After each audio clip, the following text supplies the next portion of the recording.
Welcome to how to play H1Z1 in single player.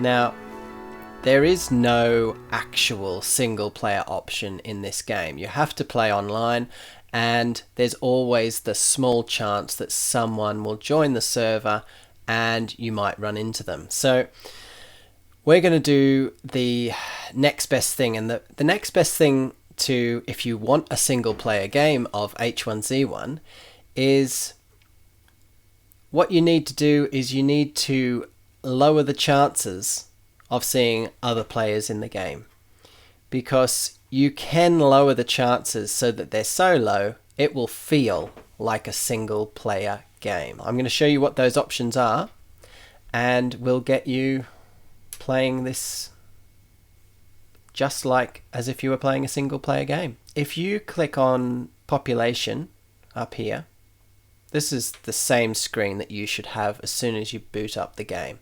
So I click on population, and I've got all the lowest population servers here. Now I've got in here region filter, my region. So click the one that's closest to you for best performance. That way you won't have any lag or anything when you're trying to kill zombies. So you want a game where you're just surviving against zombies and finding food and loot to survive. So that's the way to do it first, is go to the lowest population you can. Now that's, if you click it again, you'll have the highest population servers. The other thing you can do is to make sure you're on a PvE server. It means player versus enemy. So that means you can't shoot other players. So if you do happen to run into someone, at least you don't have to worry about versing another player, because they'll just keep on going, or they might follow you around a bit, but they can't actually hurt you. So we'll click on one of these PvEs, join server, pick my player,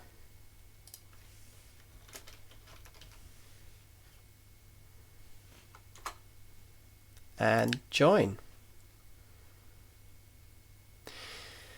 So now I can start playing as if I was playing a single player game, even though there's a small chance that I'll run into other players.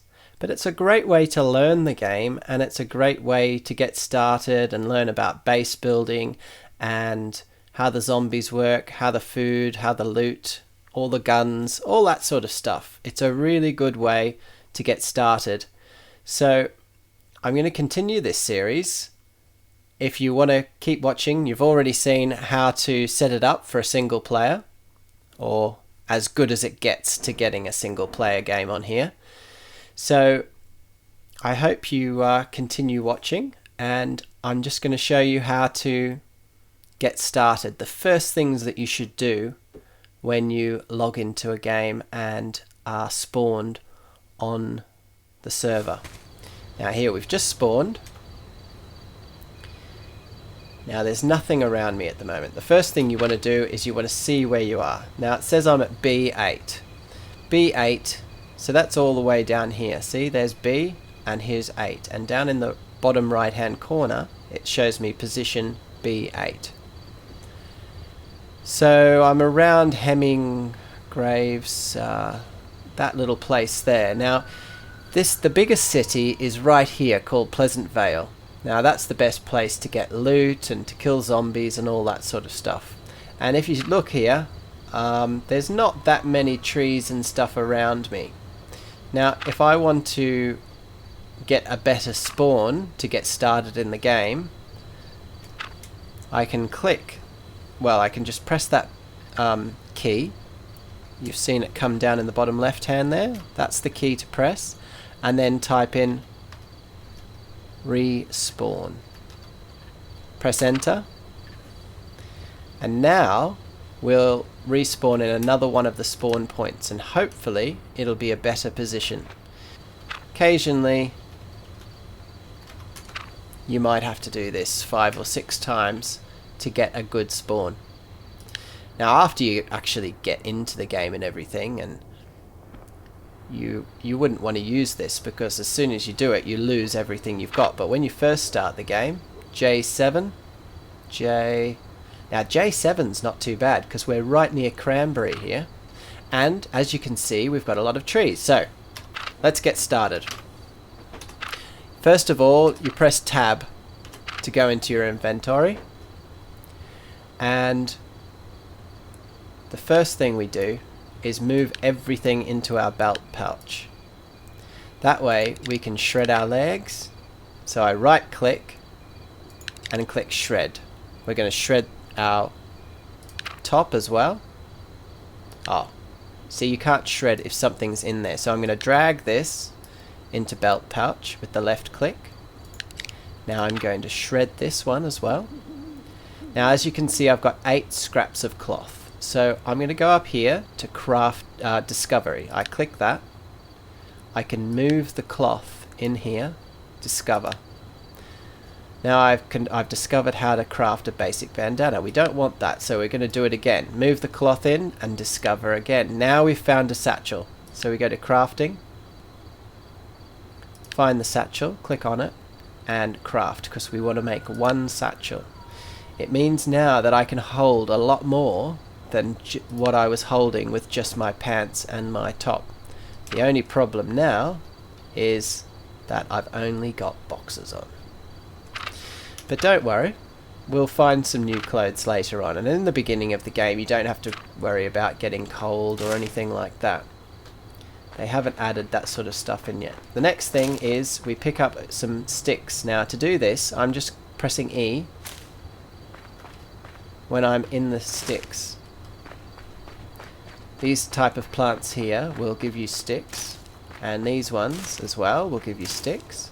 Now when you've got a few of these sticks, you should still have some scraps of cloth left. Now let's see, we'll just get a few more.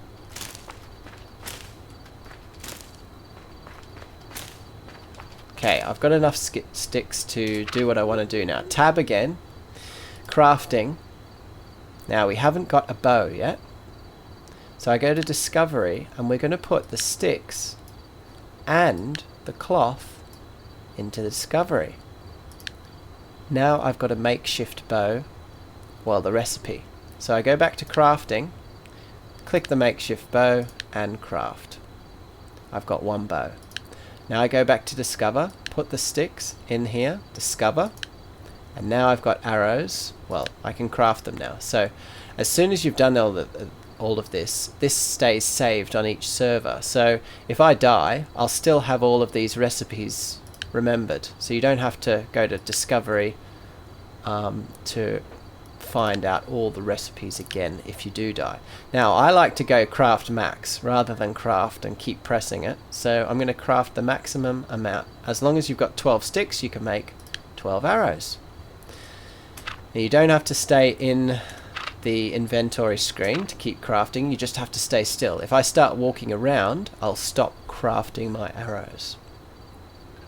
Just about done, we've got 12 arrows. Now, if I scroll on the mouse wheel or press the button that correlates to the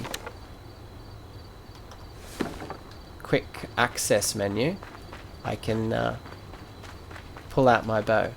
Now, if you want to go to first person, you press T. Third person is T again. So I'm in third person at the moment. Now to load the bow, you press the right mouse button, and then to shoot the arrow, left mouse button. So we're going to keep picking up some sticks, and the first thing you need for when you're surviving are berries. If you can't find food, you can always eat berries because they give you a little bit of food and water. Now I've got something on me now, so we're going to have to kill him. Another shot. Okay, now as you can see, my health down on the bottom right there has gone down to 76%. And if you need to patch yourself up, you do start off with some gauze, which is great. So you just right click and then left click on use, and now I'm healing. And that's why it's important to craft a bow and arrow as soon as possible, because things like axes and stuff, they take a lot longer to kill things with. And if you get good with the bow, you'll be pretty good against zombies, because it still only takes one shot to the head with the zombie. And you can get the little rabbits for food. They're really hard to take down, because I believe they're the fastest animal in the game at the moment. Now, we're down here at I-7 still, so that's about where we are on the map. If we kept on going that way,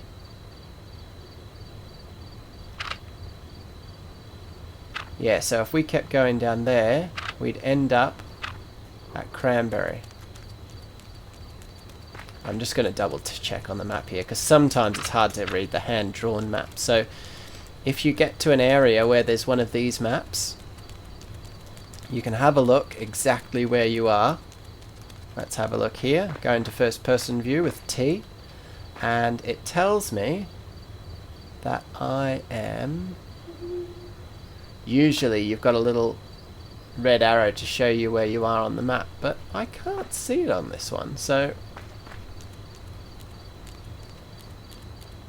now there is a corner straight there, and that's I-7. I-7. So if we look here,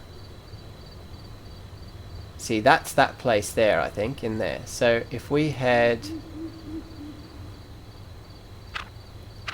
back towards that way,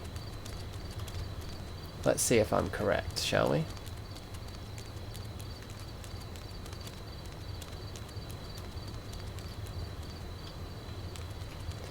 As soon as you get a compass, then it's much easier to tell where you are.